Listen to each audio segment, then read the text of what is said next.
Estar listos, vamos a encomendarnos a nuestro Señor, vamos a orar, a pedir que Él nos dé su gracia y que todo lo que hagamos realmente sea para glorificarle, para escucharle, para obedecerle y que podamos encontrar el gozo en servir a nuestro Dios y darle gloria. Vamos a iniciar, por favor, entonces orando. Les invito, por favor, que oremos a nuestro Dios. Señor, gracias te damos, Padre, por este día. Gracias, Señor, por darnos vida. Gracias por la oportunidad, Padre, de tener una iglesia en donde congregarnos. Gracias, Señor, porque tú eres sabio y bueno, y en el tiempo perfecto, preciso, Señor, tú enviaste a tu Hijo Jesucristo para revelar tu rostro, para hacernos y darte a conocer a nosotros, Señor, para salvarnos por amor, por medio de tu gracia, Señor, y ahora nos has dado todas las cosas en tu Hijo Jesucristo y te alabamos. Gracias, Señor, por darnos esta oportunidad nuevamente de estar reunidos, que podamos, Señor, con nuestros labios glorificar tu nombre, decir, Señor, con nuestros cantos lo que creemos de ti, quién eres tú, Señor, y lo que has hecho en nuestras vidas. Te alabamos, mi Dios, y agradecemos todo lo que tú haces, Señor. Rogamos por el resto de nuestros hermanos, puedan llegar con bien, podamos gozarnos juntos, Señor, en este día, Padre. Gracias, Señor, guarda todo, Padre, y provee tu gracia para que todo sea para tu honra y gloria. En el nombre de Cristo Jesús, amén. Puestos en pie, por favor, hermanos, y vamos a cantar a aquel que es nuestro Señor, es el amo, es nuestro Redentor, el que ha saldado la deuda a nuestro favor, y Él es nuestra firmeza, Él es nuestra roca en quien descansamos. Vamos a cantar, Señor, mi Redentor y roca.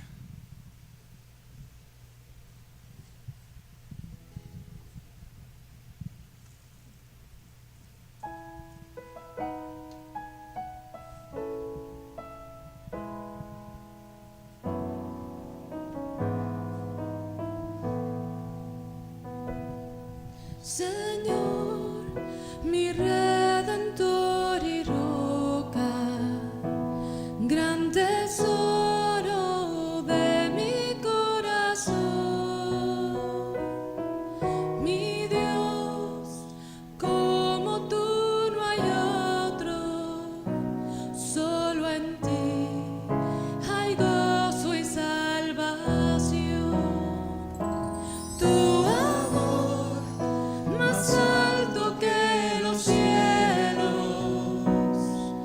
tu gracia más honda que el mar, tu ley es mi sabiduría, mi bien mayor y mi necesidad.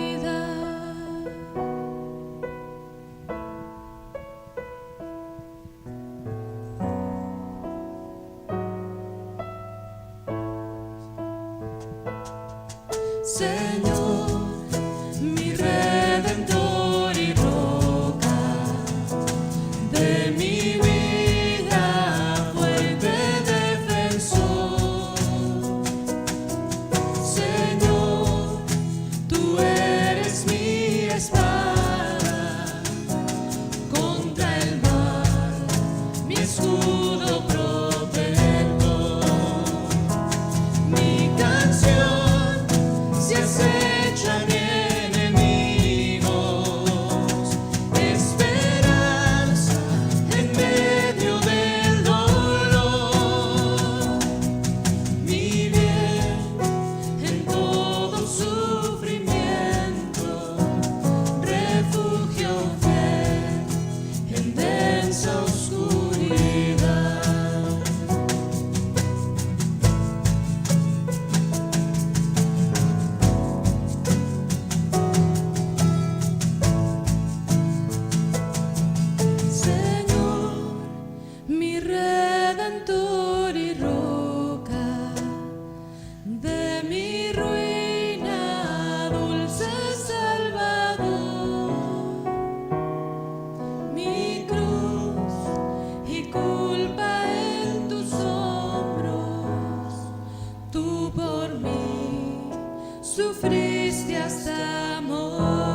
Deseamos que el Señor lo podamos conocer cada vez más, y la forma es a través de su palabra. Y vamos a cantar, hermanos, esta alabanza, Muestra a Cristo.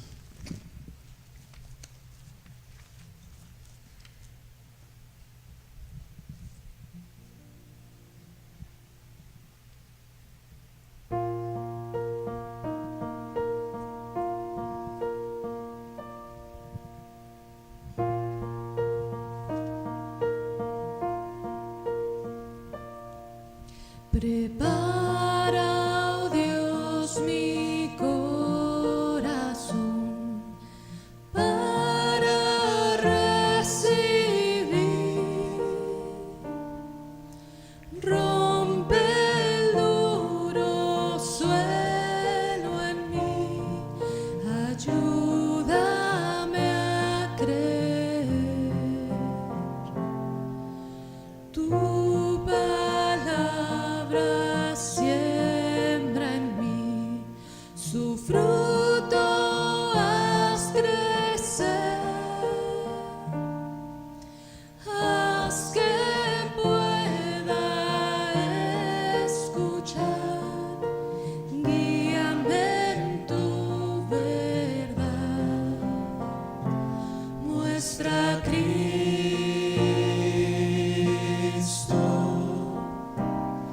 muestra a Cristo,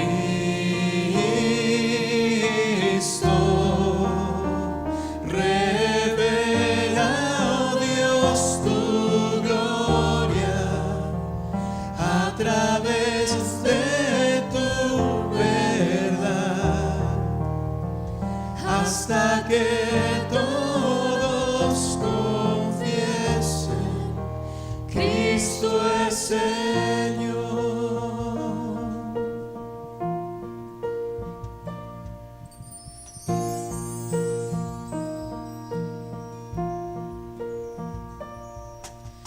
Viva luz es tu verdad en mi oscuridad,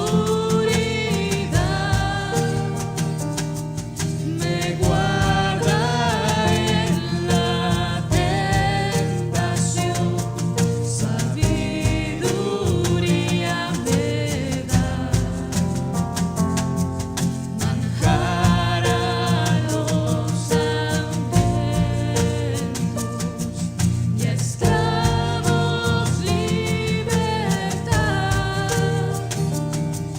riqueza al alma pobre, ven háblame Señor.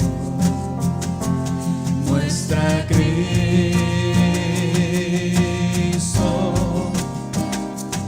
muestra a Cristo,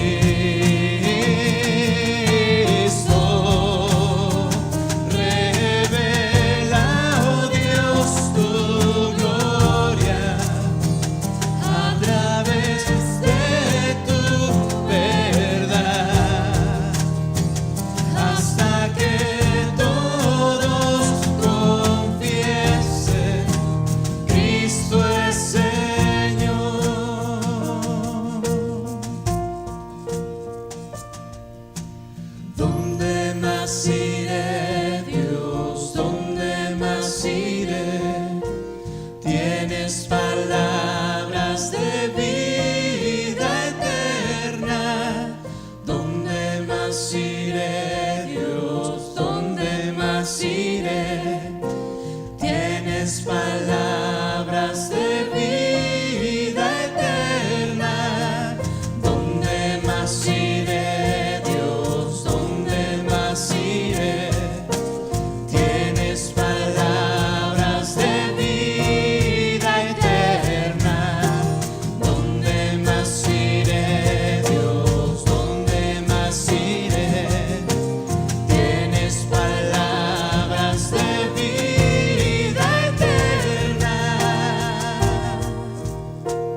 hasta que todos confiesen, Cristo es Señor.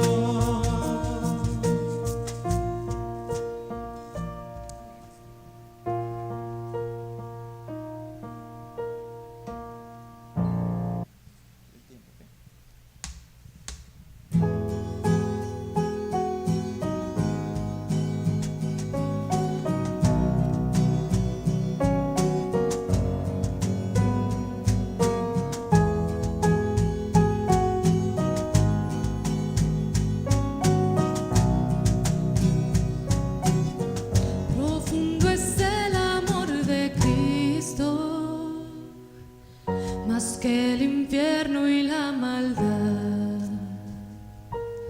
Dejó su trono y su gloria para traernos hacia Él. Más ancho es el amor de Cristo que el foso que nos separó. Me alcanzó en mis tinieblas, solo en Él hay salvación. Más profundo que el mar, más allá del cielo está tu amor, me bastará. Más fuerte es el amor de Cristo que mi enemigo más feroz. Me sostiene en la tormenta, las aguas no me cubrirán. Me guiará el amor de Cristo en el más hondo valle aquí. Me pastoreará por siempre y me guarda junto a Él. Más profundo que el mar, más allá del cielo está tu amor, me bastará. Más fuerte que la tempestad, venció el pecado y la maldad. Tu amor me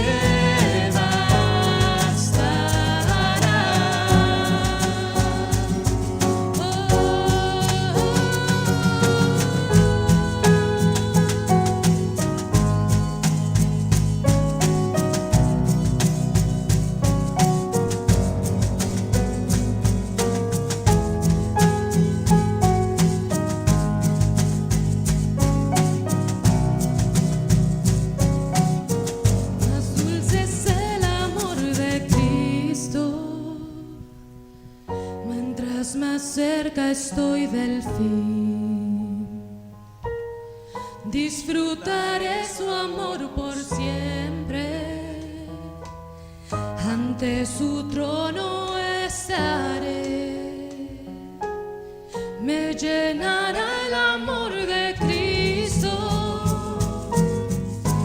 a su rostro contemplar. Yo le amaré por siempre, su alabanza cantaré, su alabanza cantaré, su alabanza cantaré.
suficientes para mí.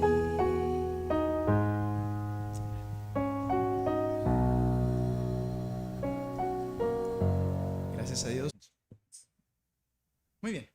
Juan 15. Hemos estado leyendo, hermanos, en esta, un poco menos de agudo. Hemos estado oyendo, hermanos, en este estudio que hemos llevado de la vida de Cristo a través de los evangelios.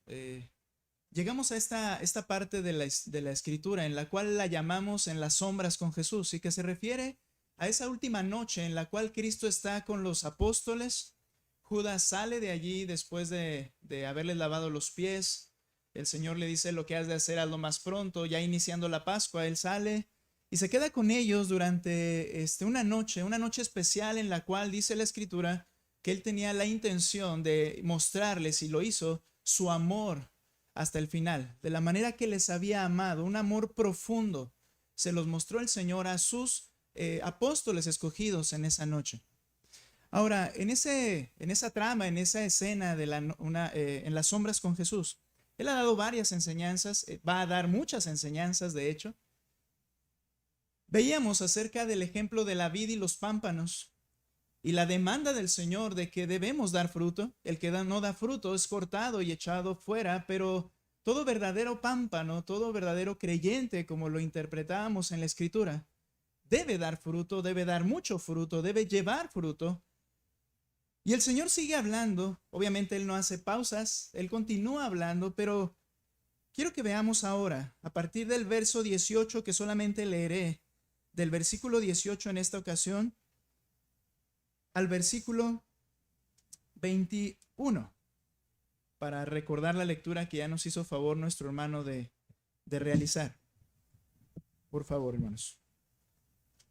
Juan 15, 18. Vuelvo a mencionar, leo Nueva Biblia en las Américas, es lo que tengo en mis manos, pero no hay problema, compárelo con la Biblia que tenemos ahí, y quizá la proyección la tendremos también en la versión Las Américas. Dice: si el mundo los odia, aborrece, si el mundo los odia, sepan que me ha odiado a mí antes que a ustedes. Si ustedes fueran del mundo, el mundo amaría lo suyo, pero como no son del mundo, sino que yo los escogí de entre el mundo, como les dijo en el verso 16, por eso el mundo los odia. Acuérdense de la palabra que yo les dije: un siervo no es mayor que su señor. Si me persiguieron a mí, también los perseguirán a ustedes. Si guardaron mi palabra, también guardarán la de ustedes. Pero todo eso les harán por causa de mi nombre, porque no conocen a aquel que me envió. El Señor está en un mundo, está en el mundo, y es un mundo caído. Más adelante, cuando el Señor está ante Pilato, le dice: mi reino no es de este mundo, porque si fuese de este mundo, los míos pelearían por mí. Pero mi reino no es de este mundo. Entonces, ¿eres tú rey?, le dice Pilato. Le dice el Señor: tú lo has dicho. El Señor estaba en Él parado en su creación. Sin embargo, esa creación se maneja de una manera en la cual no se ajusta, no es de acuerdo al carácter de Dios. Y por tanto no es de acuerdo, obviamente, a su palabra, que refleja el carácter de Dios. Y es a ese mundo al que vino el Señor Jesucristo. Sin pecado, con un cuerpo sin pecado, pero un cuerpo completamente humano. Y Él vino y llevó a cabo una labor, una obra particular, con un propósito y propósitos particulares. Pero estando en ese mundo, el mismo Señor dice: el mundo me odia. Y podríamos decir: Señor, está siendo un poco radical. O sea, así como de que te odia. Bueno, lo clavaron en una cruz, lo levantaron, lo suspendieron en el aire, y todos se burlaban, lo odiaban. Ahora, en este contexto, cuando el Señor les comienza a hablar en esta parte, el Señor quiere, porque ya les había dicho: ámense los unos a los otros como yo los he amado. Habla del pueblo de Dios y habla de cómo deben amarse unos a otros, o debemos amarnos en el pueblo de Dios.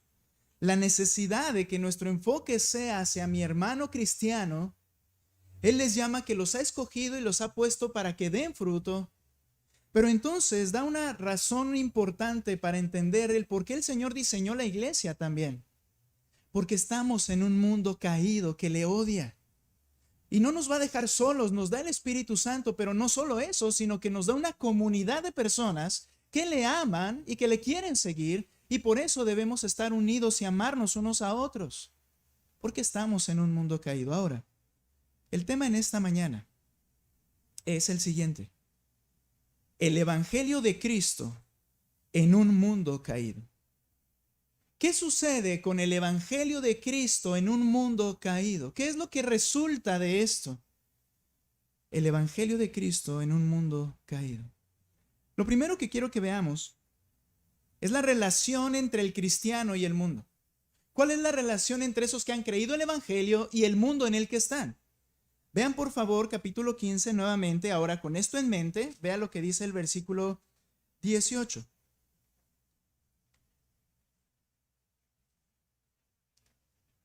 Okay. Juan 15, 18. Le habla a cristianos, creyentes, les dice lo siguiente, le está hablando literalmente a sus discípulos, a los 12, a los 11 apóstoles que quedan, pero podemos aplicarlo de manera directa a la iglesia y veremos por qué. Pero note lo que les dice: si el mundo los odia, sepan que me ha odiado a mí antes que a ustedes. Gracias, hermano. Nada más en lo que pasa el auto, si no moriremos cocinados aquí, ¿verdad? Muy bien. Nuevamente leo el 18. Si el mundo los odia, sepan que me han odiado a mí antes que a ustedes. Si ustedes fueran del mundo, el mundo amaría lo suyo, pero como no son del mundo, sino que yo los escogí de entre el mundo, por eso el mundo los odia. Acuérdense de la palabra que yo les dije: un siervo no es mayor que su señor. Si me persiguieron a mí, también los perseguirán a ustedes. Si guardaron mi palabra, también guardarán la de ustedes. Pero todo eso les harán por causa de mi nombre, porque no conocen a aquel que me envió. Esto va a ser largo. Ok.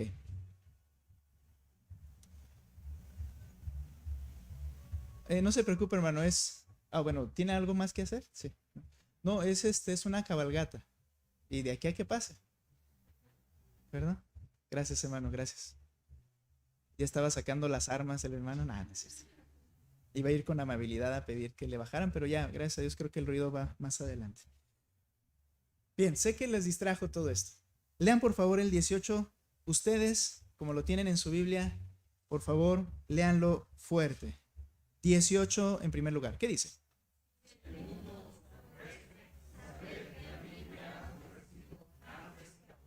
La relación entre el cristiano al que le está hablando el Señor, sus discípulos que representan a los creyentes del futuro, que todavía eran solamente ellos, por decirlo así, en ese momento. La historia cristiana desde su mismo inicio se ha caracterizado por la sangre derramada de estos hombres y mujeres en manos de sus opositores. Esa es la historia de la vida cristiana. Puede que para nuestra época actual sea como algo inconcebible hablar de muerte, como no civilizado hablar de sangre derramada de un grupo de personas por creer algo. Sin embargo, esa es la historia, y déjame le digo algo, y seguirá siendo la historia del cristianismo. La sangre derramada de estos hombres y mujeres en manos de sus opositores. Este testimonio comenzó desde Jerusalén, con el Señor Jesucristo principalmente, Santiago, Esteban. Y este testimonio se ha repetido en todo continente, toda nación, toda lengua a la que el cristianismo genuino ha llegado. Por tanto, en estos versos del 18 al 21, primero vamos a establecer realidades. Una directriz o una norma o instrucción puede ser algo que nos dice qué hacer. Pero aquí nos va a decir una realidad o realidades que debemos aceptar en primer lugar.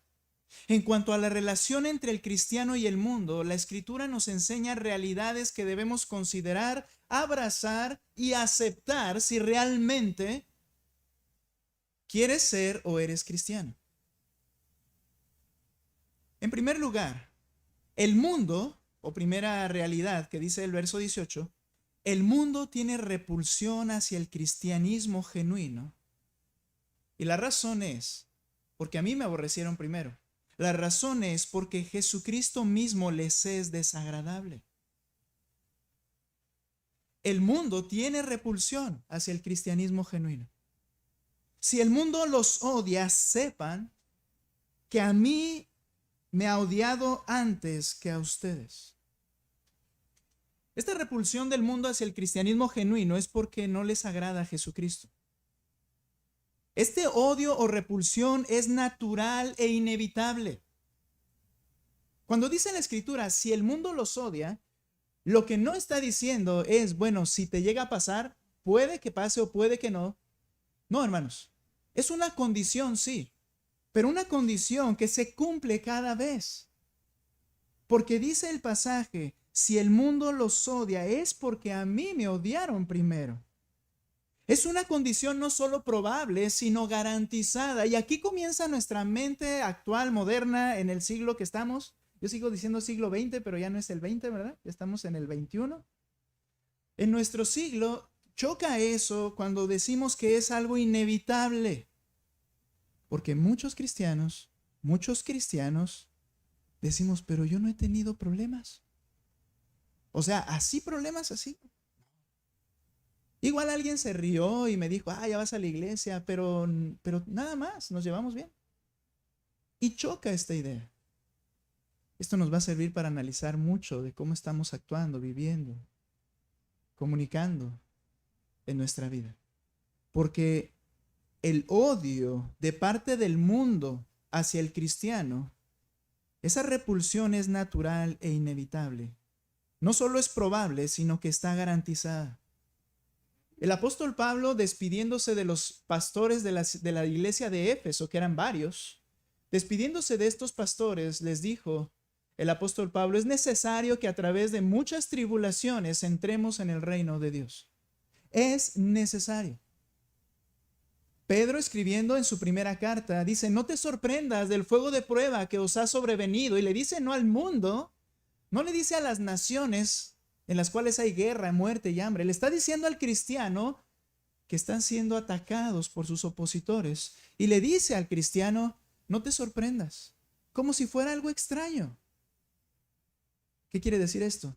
Debiera ser natural para ti. Y entender que es algo inevitable para ti. ¿Este es el cristianismo que te gusta? ¿Es el que te enseñaron? Te lo digo con amor. ¿Es el que te enseñaron? ¿Es el cristianismo que aceptaste, como usamos ese término, aceptar a Cristo, aceptar? ¿Es el cristianismo que aceptaste? ¿Este que estamos viendo acá? O quizá el cristianismo que escuchaste en un principio, que aceptaste en un momento y que ahora quizás se shock en tu mente, es un cristianismo de las bendiciones de Dios, de la salvación de Dios, de Cristo contigo, de todo lo que pidas, Él te lo va a dar, sin ver el contexto de lo que eso significa. Paz, gozo y protección de Dios. Si Dios me protege, ¿quién me puede hacer algo? Ese es el cristianismo que quiero. Ese no es el cristianismo que dice este pasaje. No estoy diciendo que la protección de Dios y el cuidado de Dios no estarán, pero sí estoy diciendo que el odio y repulsión de parte del mundo es natural e inevitable. Y la razón de este odio contra el pueblo de Dios llamado cristiano, genuinamente cristiano, el odio de parte del mundo contra él, es nacido del odio contra Jesús. Ese es el origen del odio contra su pueblo. Ese es el origen del odio contra el mensaje que anuncia su pueblo. Y ese es el mensaje que vamos a anunciar hoy.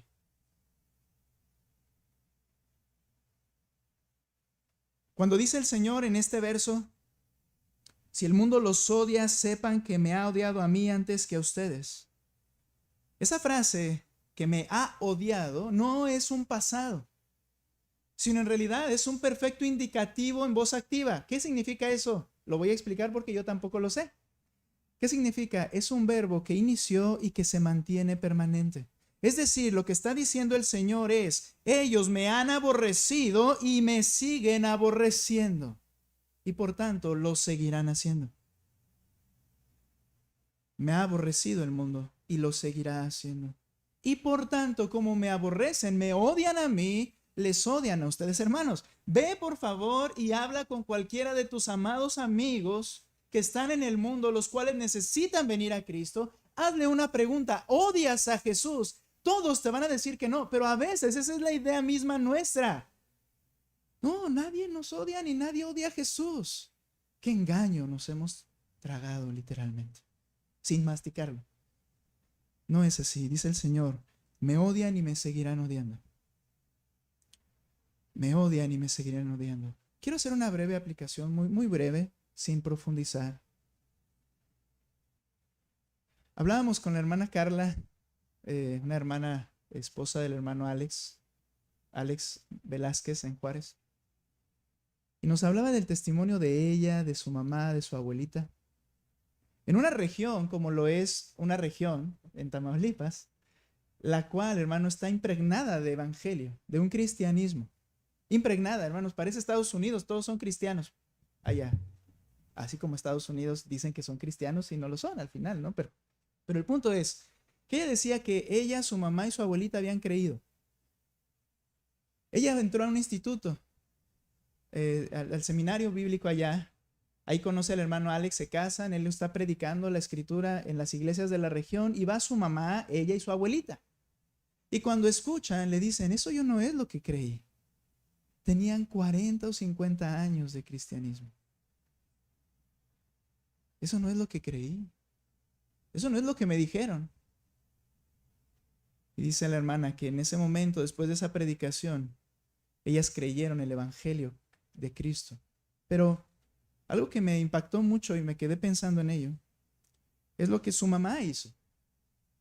Y lo que su mamá hizo fue casarse como cristiana con un no cristiano, ignorando este punto. Y entonces, esta hermana Carla nos decía, el hermano está de testigo y me quedé meditando en ello. Ella pensó, y ella lo dice, yo pensé que si me casaba con él, él estaba dispuesto a ir a la iglesia y tarde que temprano él vendría a los pies de Cristo porque era un buen hombre. Y van 50 años y él no quiere nada con el Señor. Imagínate el matrimonio que ha vivido. Pero fue su decisión. El mundo, es decir, los no cristianos, odian a Jesús. Y voy a explicar por qué. Aunque parezca radical y demasiado extremoso, el texto lo dice y vamos a explicar por qué. Entendemos entonces que fue Jesucristo mismo quien propició este antagonismo entre el cristiano y el mundo. Él lo propició. Él lo llevó a cabo porque dice el verso 19, si ustedes fueran del mundo, el mundo amaría lo suyo, pero como yo los escogí de entre el mundo, por eso el mundo los odia. El Señor afirma que si no fuera por su decisión de Él, el mundo nos amaría. Y quizá ahí pensemos muchos, Señor, ¿por qué hiciste tal cosa? Les dice el Señor, mira, si yo no hubiera escogido a ti, el mundo te amaría. Y quizá en algún momento, ¿por qué? ¿Sabes, hermano? Creo que un genuino cristiano más bien comprenderá y analizará y pensará en este asunto. Pero como yo a los 16, 17, yo decía, ¿por qué mis papás son cristianos? No puedo tener novias, no puedo fumar, no puedo tomar. Y no está mi hermana aquí, pero ella sabía que tenía novias en lo privado. Bueno, amigas, ¿verdad? Porque no me aventaba tanto, dije, me van a ver y me va a regañar mi papá. Pero yo decía, ¿por qué? Y así parece muchas veces, ¿por qué no puedo tragarme el mundo? Y dice el Señor, porque te escogí. ¿Qué sientes cuando oyes eso? ¿Qué sientes? ¿Envidia? ¿Deseo de que no hubiera pasado? Si ese es tu sentir, analiza muy bien tu corazón. ¿Por qué? Hay un problema en él. Y creo que el principal problema es que Cristo requiere transformar tu corazón. Ahora,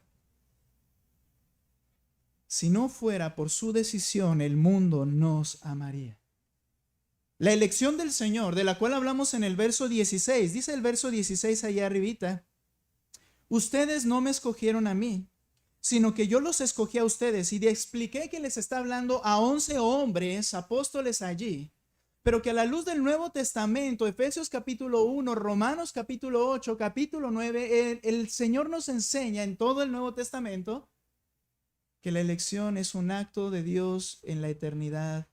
Dice, yo los elegí desde antes de la fundación del mundo. Entonces, la elección se refiere a la determinación del Señor por aquellos que Él salvaría. Esos que Él salvaría oirían el Evangelio, querrán el Evangelio, irán al Evangelio, amarán al Señor. Todo eso es obra y resultado de la elección del Señor. Ahora, Él dice, tú no me escogiste a mí. Y lo explicaba el domingo pasado. La palabra escoger, eklego, del griego, significa entresacar, seleccionar, elegir. Implica entonces elegir para sí con la idea de mostrar bondad, favor y amor al objeto de mi elección. Elegir es la idea de mostrar bondad, a favor y amor al objeto de mi elección. Quiere decir, Jesucristo está diciendo, no escogiste tú amarme a mí. Tú no escogiste complacerme. Tú no escogiste darme la oportunidad, sino que yo fui el que te escogí a ti. Es lo que está diciendo. Y te escogí para que vayas y lleves mucho fruto. La decisión del Señor de mostrarnos su favor trajo unido a esto lo que dice el versículo. Si ustedes fueran del mundo, el mundo amaría lo suyo, pero como no son del mundo, sino que yo los escogí de entre el mundo, por eso el mundo los odia. Esa elección para mostrarme su favor, su amor, su perdón, llevaba vinculado la oposición de parte de este mundo contra nosotros. Muy bien, denme un segundo. No quiere hacer esto, nada.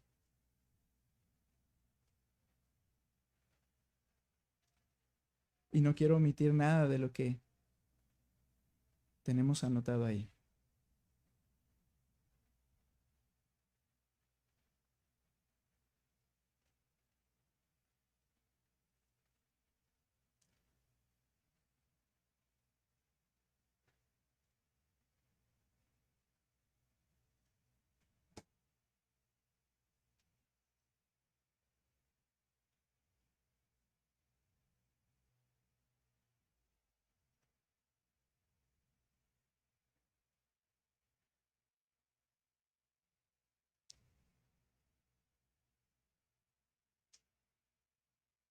No se pongan nerviosos como yo, ya va a funcionar.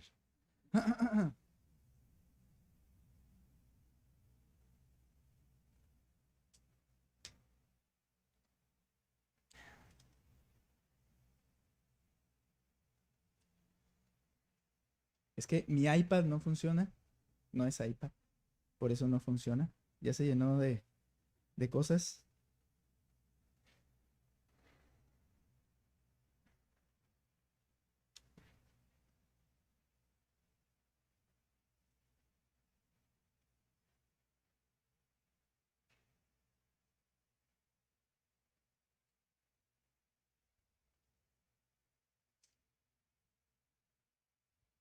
Por alguna razón no está agarrando el internet o sí está funcionando, ¿sí?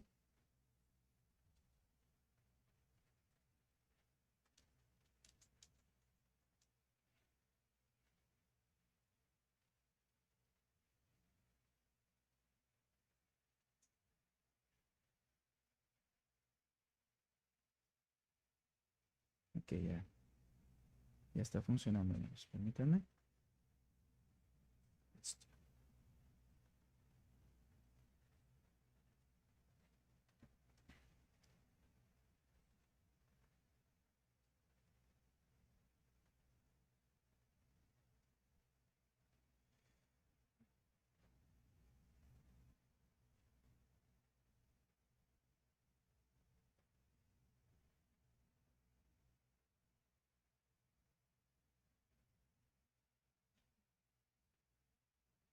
Ahí está, hermanos. 1 minuto, se está calentando. Ya va a funcionar.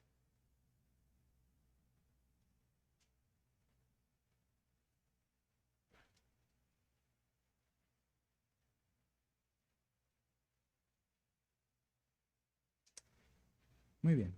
A la próxima recuérdenme 2 cosas. Una, imprimir mis hojas de todos modos.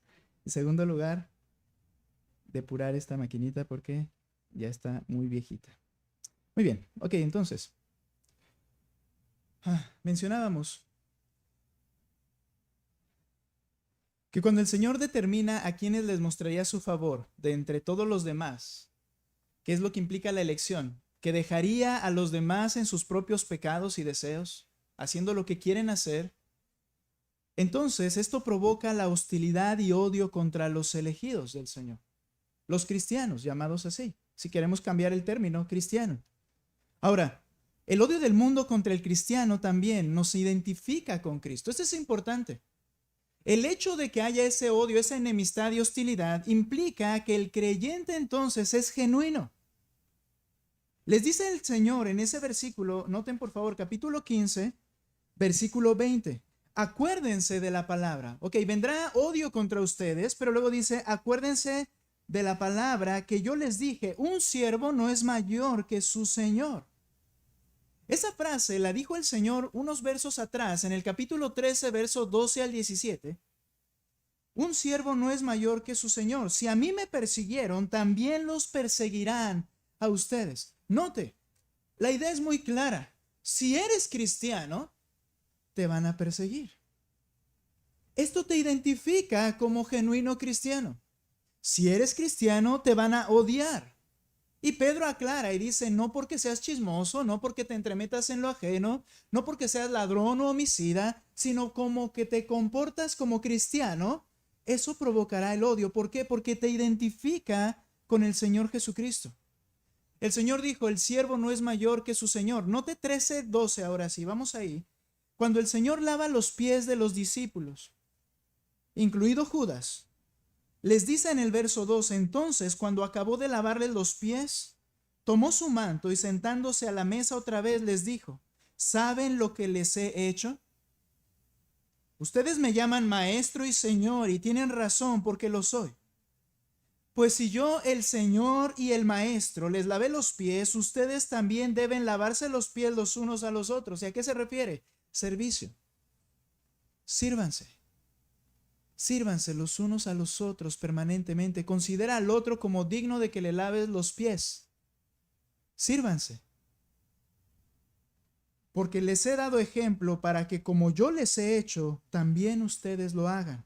En verdad les digo que un siervo no es mayor que su señor, ni un enviado es mayor que el que lo envió. Si saben esto, serán felices si lo practican. Lo que está diciendo el Señor es, si haces lo que tienes que hacer, el mundo te va a odiar. Y aquí ya comienza a entender mi mente el por qué muchas veces mi vínculo con el mundo es tan agradable. Si haces lo que tienes que hacer, esto va a suceder.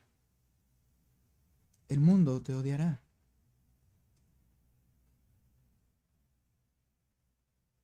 Así como la hostilidad está garantizada. Perdón, brinqué algo. Esto implica tanto una realidad del odio como una responsabilidad que el creyente debe experimentar. Vaya conmigo a Filipenses capítulo 1, por favor. Filipenses capítulo 1. Versículo 27. Solamente compórtense de una manera digna del Evangelio de Cristo. ¿Has creído el Evangelio? Bien, dice Pablo, compórtate de una manera digna, es decir, de acuerdo al Evangelio de Cristo, de modo que ya sea que vaya a verlos o que permanezca ausente, pueda oír que ustedes están firmes en un mismo espíritu, luchando unánimes por la fe del Evangelio, ese Evangelio que es odiado en el mundo. Y luego dice, de ninguna manera estén atemorizados por sus adversarios, lo cual, este adversario que tengo, esta oposición, lo cual es señal de perdición para ellos, pero de salvación para ustedes, y eso de Dios. Es decir, esto identifica que el que odia al creyente por el evangelio que vive, es que es una persona que está condenada, no es un salvo. Pero para ti esto muestra que eres un salvo. Te identifica. Porque a ustedes, dice el verso 29, se les ha concedido por amor de Cristo no solo creer en Él. El Señor me concedió creer en Él. Todos afirmamos eso. Pero dice Pablo, sino también sufrir por Él. Es algo que Dios te da como cristiano. Teniendo el mismo conflicto que vieron en mí y que ahora oyen que está en mí. ¿Qué estaba sucediendo con Pablo? Estaba preso. Había sido apresado. Había sido tratado de una forma injusta en un principio. Llevaba ya un tiempo en la cárcel y dice, es lo mismo que yo padezco, lo que tú estás padeciendo, porque Dios te concedió no solo creer, sino sufrir por Él. Esta hostilidad muestra, garantiza, evidencia que yo soy cristiano. Y en el texto que estamos, capítulo 15, versículo 20, dice, si me persiguieron a mí, también los perseguirán a ustedes. Si guardaron mi palabra, también guardarán la vuestra. Así como la hostilidad está garantizada, también está garantizado el éxito de la predicación del Evangelio. De la misma manera como Cristo. No todos creyeron, de hecho fue una minoría, pero creyeron. No hubo un fracaso, hubo éxito, hubo salvación, no de miles, no de todos, sino de aquellos que Él había entonces llamado, predicado, escogido y lo que hemos estado hablando. Hay éxito. Dice, así como te van a perseguir, también habrá quienes escuchen y crean lo que tú estás predicando. ¿Sabes? Por eso estamos en donde estamos. Porque yo no sé cuántos van a venir al Señor Jesucristo. Y si son 10, no es un fracaso. Porque vendrán los que vendrán. Y el Señor los conoce. Y el Señor los convence. Y el Señor y su Espíritu Santo los convence y los atrae hacia Él a través de la predicación del Evangelio. Si son 10, yo no puedo sacar 11. Si son 1000, ninguno le va a faltar. Hay éxito. Van a escuchar tu palabra. Hermanos, el mundo odia a Cristo y a los cristianos. Como dice el verso 21, les pido que lean ustedes ahora el verso 21 del capítulo 15. ¿Qué dice?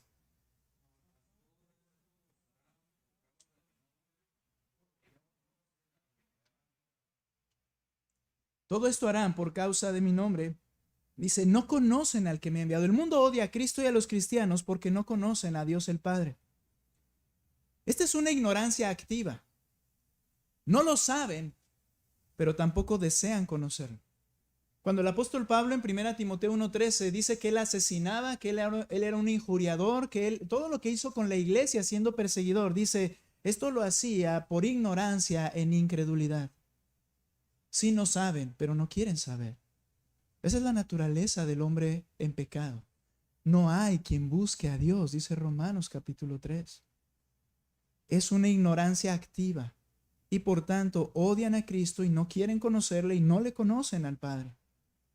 Tengo que ir un poco más rápido, lo sé, pero esto es muy importante. Sentamos, hermanos, las verdades principales. Si tú esperas un cristianismo sin esto, busca otra cosa porque no hay un cristianismo genuino sin eso. Ahora, quiero que veas la relación entre Cristo y el mundo. Nota Juan capítulo 15, versículo 22, por favor. Ahí donde estamos. Si yo no hubiera venido y no les hubiera hablado, no tendrían pecado. Pero ahora no tienen excusa por su pecado. El que me odia a mí, odia también a mi Padre. Si yo no hubiera hecho entre ellos las obras que ninguno otro ha hecho, no tendrían pecado, pero ahora las han visto y me han oído a mí y también a mi Padre. Pero ellos han hecho esto para que se cumpla la palabra de que está escrita en la ley. Me odiaron sin causa. Hay una ignorancia en este mundo caído en pecado acerca de quién es Dios. Nunca nadie ha visto a Dios, ya que Dios es espíritu. Por lo tanto, el Hijo de Dios tomó un cuerpo humano, pero sin pecado, y vino para nacer en el mundo con dos propósitos, a lo que estamos hablando, dos propósitos en mente: mostrar cómo es Dios, Él es la imagen del Dios invisible, dice la Escritura, y enseñar qué es lo que Dios demanda. Todo el que aceptara las demandas del Padre sería perdonado y salvado por medio de su sacrificio al morir Jesucristo en la cruz del Calvario. Ahora, ¿cuál es la relación entre Cristo y el mundo? Él vino para llevar a cabo eso. Lo que Cristo hizo en primer lugar, Cristo hizo evidente lo horrible que es el pecado del hombre. Dice el verso 22, si yo no hubiera venido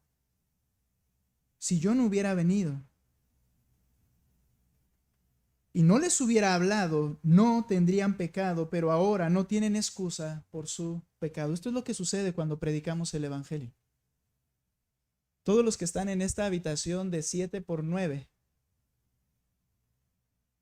al escuchar lo que vamos a escuchar, eres más responsable ante Dios. Porque si no hubieras escuchado lo que ahora estás escuchando, no tendrías, podríamos decirlo de esta manera, culpa de algo que no sabías. Pero ahora que lo vas a saber, tu pecado delante del Señor se hace más horrible. Dios es santo.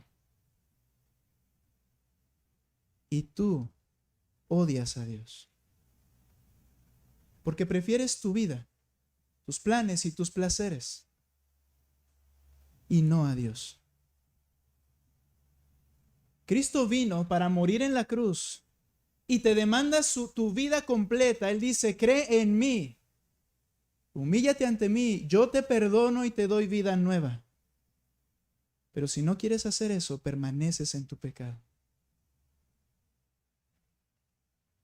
Cristo hizo evidente lo horrible que es el pecado del hombre.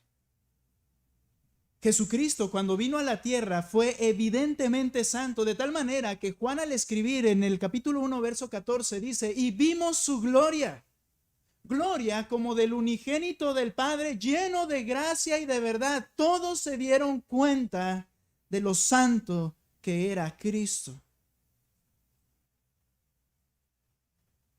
Puedes declarar ser cristiano sin ser santo. Escúchame, por favor. Escúchame esta idea. Puedes declarar ser cristiano sin ser santo, pero no puedes ser santo sin que el mundo declare que eres cristiano. Ellos dirán, este se parece a Cristo. ¿Y sabes qué reacción tenían con Cristo? Le odiaban. Puedes declarar ser cristiano sin ser santo, pero no puedes ser santo sin que el mundo declare que eres cristiano. Vimos su gloria.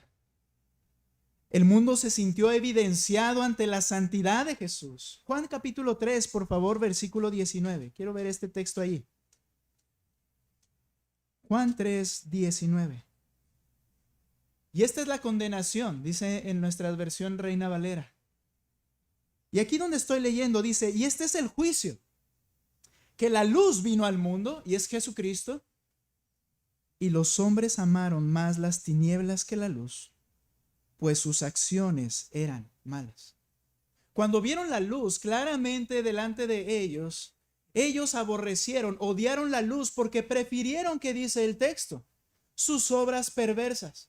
Y no quisieron, si usted sigue leyendo, no quisieron venir a la luz para que se arreglaran esas cosas, sino que quisieron seguir en sus cosas. El mundo se sintió evidenciado por la santidad de Jesús cuando pisó la tierra. Jesucristo también dijo que el mundo odia tanto a Jesús como al Padre. Ahora, quiero aclarar que cuando nos referimos al mundo, se refiere al estilo de vida de los pecadores, ese estilo que aman y por medio del cual se conducen en esta tierra. Sus modelos, sus preferencias, sus planes, la forma en que este mundo está marchando. Esa es la idea del mundo, su sistema de funcionamiento. Bien, cuando Cristo viene, el mundo le odia. ¿Por qué? Porque no se ajustaba a sus formas de vida. El mundo dice que tú eres lo más importante, que tú tomas tus decisiones, que tú forjas tu destino y que tú debes de hacer lo que a ti te plazca, en pocas palabras.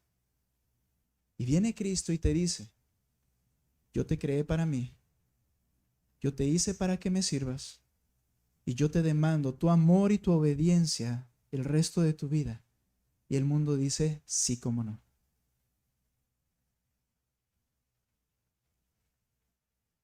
Ahora quiero aclarar algo.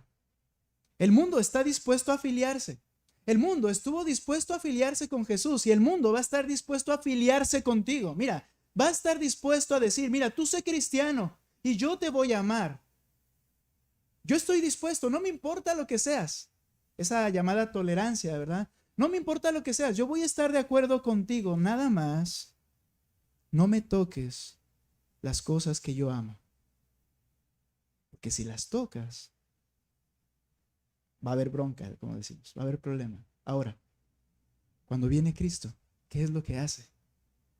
Toma los ídolos del mundo, su justicia propia, su libertad propia, su sabiduría propia, y las hace a un lado y dice, yo soy. Y al mundo no le gustó.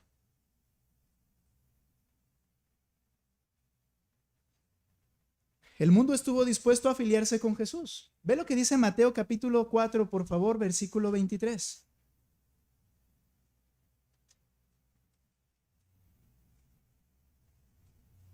Sígueme desde el 23 y leamos, bueno, ustedes van a leer del 23 al 5:1, por favor. Mateo capítulo 4, 23 hasta el 5:1. ¿Listos? Que voy a esperar que lo tengan todos para oír las voces fuertes de cada uno, hermanos. ¿Listos? ¿Qué dice?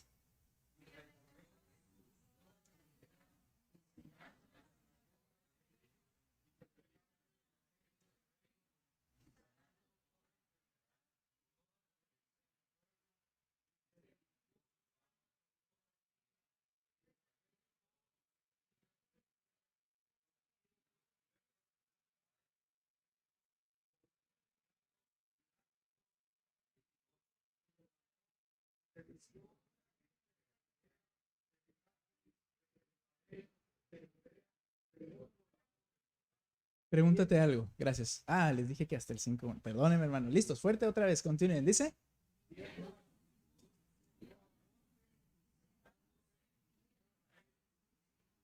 Ok, gracias. La multitud. El mundo estaba dispuesto a afiliarse a Jesucristo. Dice que lo siguieron grandes multitudes. Estaban con él, lo escuchaban. Yo te hago una pregunta. ¿Dónde estaban las grandes multitudes en Jerusalén cuando el Señor estaba siendo juzgado por Pilato? Te pregunto, ¿dónde estaban las multitudes? De hecho dice que la multitud que se había reunido, no la misma multitud, pero quiero decir que llegó el punto en el cual gritaron, crucifícale, quítale de nosotros, a Jesús. ¿Dónde quedaron las multitudes que estaban afiliándose con Cristo? Bueno, las multitudes que estaban afiliándose con Cristo reconocieron a Él, vieron lo que hacía y les convenía en cierto sentido y les atraía. De hecho, nota lo que dice el 7:28, allá adelantito. Ya cuando Él termina ese sermón a las multitudes, les dice en el 28, cuando Jesús terminó estas palabras, las multitudes se admiraban de su enseñanza porque les enseñaba como uno que tiene autoridad y no como los escribas. Pero entonces, ¿cuál fue el problema? Acompáñame a Lucas capítulo 14, por favor. Lucas capítulo 14, verso 25.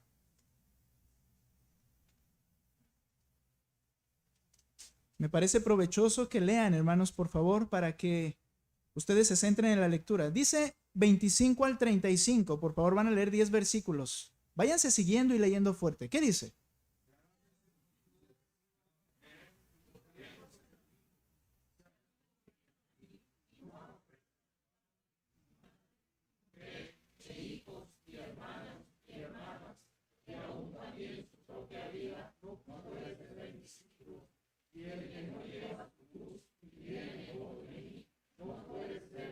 Les interrumpo un poco. Multitudes le seguían. Y él intencionalmente gira su rostro. ¿Y sabes qué parece que sucede aquí? Que les quiere hacer que ellos le odien. Cuando alguien viene y me dice algo que a mí me agrada y a él no le agrada, ¿verdad? Y lo critica, está provocándome. Y eso fue exactamente lo que Jesús hizo. Venían las multitudes, él conoce los corazones y voltea y les dice, mira, si no dejas de amar a tus hijos más que a mí, no eres digno de mí. Si no dejas de amar a tu dinero más que a mí, no eres digno de mí. Si no dejas de amar tus tierras más que a mí, no eres digno de mí. Si no dejas de amar tu libertad más que a mí, no eres digno de mí. Porque si no estás dispuesto a morir por mí, no eres digno de mí. Ahí está el problema. El mundo se levanta ante el Señor y le dice, es que hubieras seguido haciendo milagros, me hubieras seguido dando lo que necesitaba, pero no hubieras tocado mis dioses.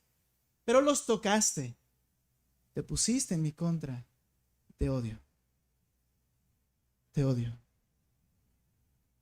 El evangelio implica que tú le tienes que dar tu vida a Cristo y dejar tu agenda a un lado, tus planes a un lado, y buscar la voluntad del Señor en su palabra para tu vida. ¿Qué vas a hacer? Eso es ser cristiano. El evangelio toca a los dioses de los demás. Creyente, no puedes vivir en este mundo genuinamente santo y como cristiano sin que tengas problemas. ¿Sabes por qué? Porque al vivir tú santo y como cristiano, tú vas a trastocar los dioses de este mundo. Sus placeres, distracciones, decisiones, lo que le llaman derechos. Porque el evangelio habla de que vives para Cristo, no para ti, ni para tus placeres y deseos. ¿Ese es el evangelio que escuchaste? Parecía que el Señor no quería que lo siguieran. Exactamente. No quería afiliarse con el mundo. No te afilies con el mundo. No les hagas fácil lo que no es fácil. Por la gracia del Señor, si ellos vienen y se arrepienten ante el Señor, viéndose tan pecador horriblemente que son, es la única esperanza para que el Señor les salve. Y por fuerza, el evangelio trastoca a los dioses de ellos. ¿Sabes? Ahí está el problema. Es muy probable que estés aceptando la afiliación que el mundo te promueve o te propone. El odio contra el pueblo de Dios, sé que hay más que leer, pero quiero continuar. El odio contra el pueblo de Dios, contra Jesús, contra el Padre, es porque el mundo se ve trastocado en sus dioses.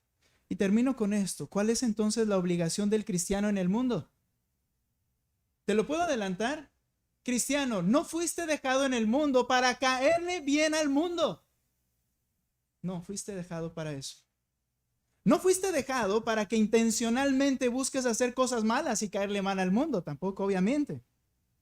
Pero ¿cuál es la obligación? Juan 15, regresa a nuestro texto, donde vamos a cerrar esta lectura allí. Juan 15, 26. Sin causa me odiaron. Yo hice lo correcto y ellos me odiaron. Y dice el 26.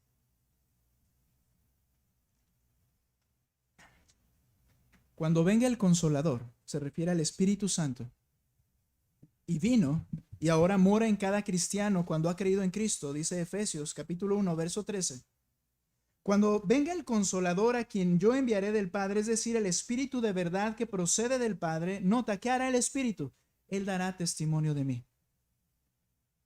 ¿Qué es esto? Mostrará a Cristo. ¿Y qué pasará? El mundo lo seguirá odiando. Pero Él hará eso, viene a mostrar a Cristo. Y ustedes también darán testimonio, porque han estado junto a mí desde el principio. Jesús partiría al siguiente día con el Padre de estas oraciones que estamos leyendo.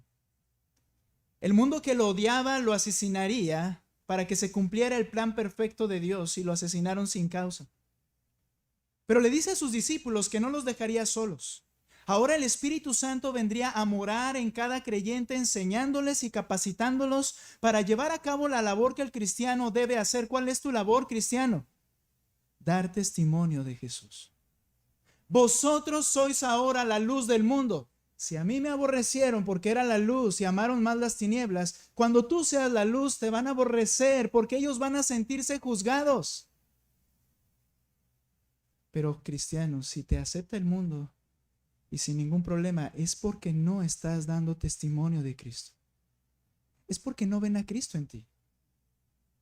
Y por eso el mundo te acepta. Las buenas personas de este mundo te aprueban.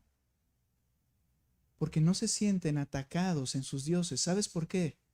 Porque no está siendo visto Cristo en tu vida. Tú también darás testimonio de mí. Pregunta, ¿se puede evitar el odio? Me serán testigos, dijo el Señor. Darás testimonio de mí. Ahora lee el 16:1, por favor. Estas cosas les he dicho para que no tengan tropiezo. Los expulsarán de las sinagogas. Pero viene la hora cuando cualquiera que los mate pensará que así rinde un servicio a Dios. Y harán estas cosas, note otra vez, porque no han conocido ni al Padre ni a mí. Pero les he dicho estas cosas para que cuando llegue la hora se acuerden de que ya les había hablado de ellas. Voy a detenerme ahí. La palabra testigo viene de una palabra griega, martus, de donde viene nuestra palabra mártir.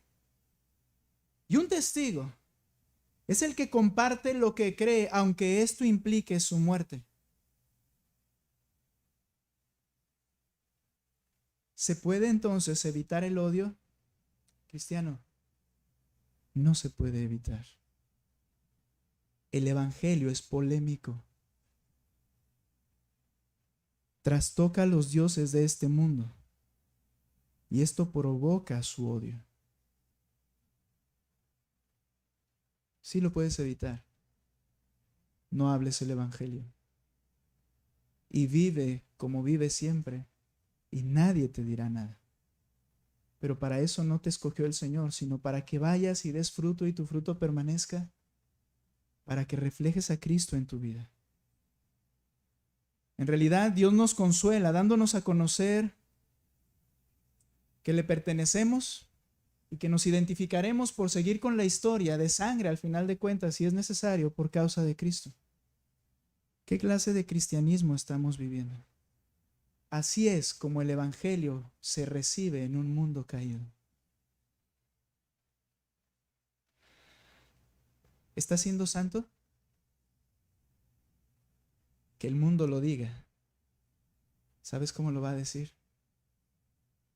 Manifestándote odio. Porque no está de acuerdo con tus principios, normas, vida y decisiones. No están de acuerdo. Pero puedes seguir diciendo que somos cristianos sin vivir vidas santas. Pero un día daremos cuenta al que nos salvó. Si nos ha salvado, un día daremos cuenta al que te ha salvado. Vamos a orar, por favor. Señor, gracias por hacernos tus hijos. Gracias porque al haber entendido que tú eres el único que puede salvarnos, en aquel momento con nuestros horribles pecados sobre nosotros, por tu gracia nos concediste el arrepentimiento y la fe para venir a ti, clamar a ti, porque tú, Señor, lo decidiste, extendernos tu favor. Comprendimos que ahora viviríamos para otro. Comprendimos que tú eres digno de toda obediencia. Y simplemente nos humillamos, no sintiéndonos capaces de lograrlo, sino pidiéndote perdón y clamando por tu gracia. Y tú perdonaste. Señor, ayúdanos a vivir para el propósito por el cual tú nos creaste. Ayúdanos a predicar un evangelio que trastoque los dioses de este mundo, porque sólo así habrá esperanza cuando el mundo vea su error ante ti. Pero ahora entendemos que inevitablemente esto traerá oposición en un mundo que ama sus placeres, sus libertades, sus voluntades, y aborrecen tu voluntad, aborrecen tu placer, aborrecen tus planes. Señor, danos la gracia para predicar y que los que han de ser salvos crean. Y danos la gracia para resistir, aunque esto implique, Señor, hostilidad en el más grande rango, Señor. Gracias por tu palabra. Gracias. En el nombre de Cristo Jesús. Amén.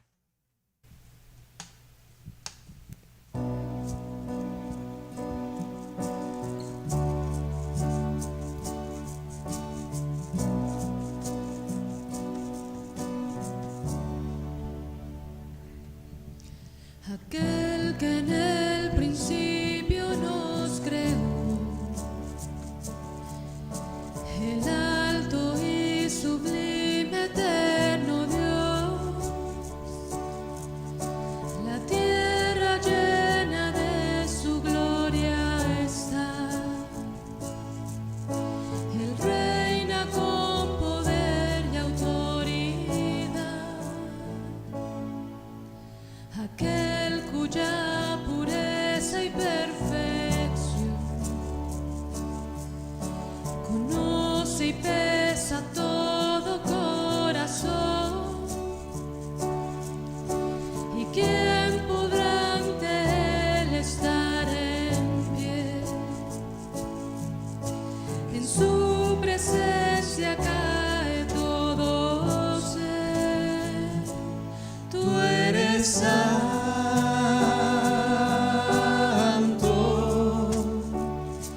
Santo, Santo,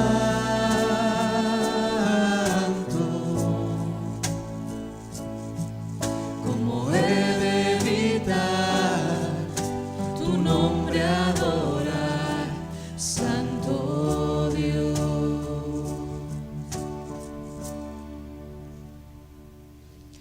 aquel que por su gracia me salvó, me perdonó mi iniquidad, quitó Mi corazón su espíritu selló, por siempre para él me separó. Tú eres santo,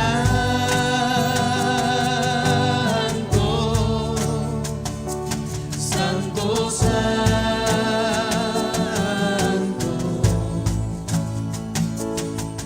¿cómo he de evitar tu nombre adorar? Tú eres santo,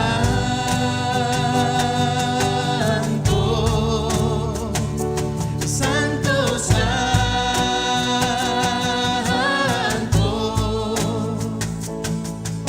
me postro a tus pies, te rindo mi ser.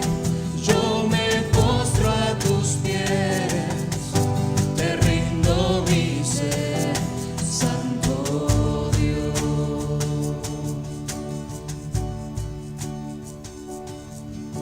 me llamas a vivir en santidad, y a nada de este mundo desear. Tu sangre me compró en esa cruz, me pides que yo sea como tú, santo.